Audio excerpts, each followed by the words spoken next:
As mariscadoras de Carril atravesan nestes momentos unha situación moi complicada. As lluvias e o desaugue dos encoros está detrás da alta mortandade que sufren o berberecho e a ameixa. Ademais, o temporal no mar arrastrou recursos para a terra. Din que episodios como estes cada vez son máis frecuentes. Antes tiñamos unha riada cada 5 anos e agora en 5 anos podes ter 3 tranquilamente. O problema é que aquí nos bate moito vento, entón toda a semilla, non sei se pode apreciar aí na cámara, toda a semilla súbenola para arriba.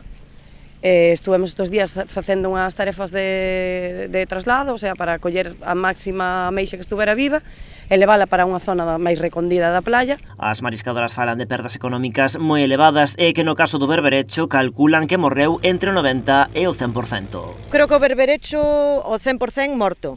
E a ameixa estamos salvando bastante a ameixa. Pero ainda así, polo de agora, non poden calcular canta está perdida. De ameixa non podemos facer a valoración agora, porque o problema é que a ameixa sempre tarda uns días en morrer, porque primeiro queda debilitada pola auga doce, despois o vento que a sube, a baixa e anda así, se enterra, non se enterra, entón a valoración agora non a podemos facer, ata dentro duns días, pero non é boa. A esa tarefa están a dedicar a xornada as mariscadoras de Carril. Recollen o pouco marisco que queda para tentar salvalo. As miñas compañeiras están limpiando a zona de playa para as ameixas do berberecho normalmente.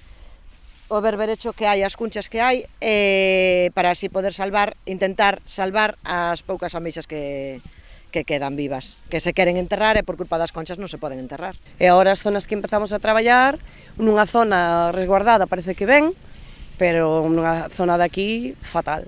Din que a campaña, que botou a andar en outubro, non puido comezar de peor xeito. Por diante quedan aínda moitos meses nos que estarán cun ollo posto no ceo e outro na ameaza dos encoros.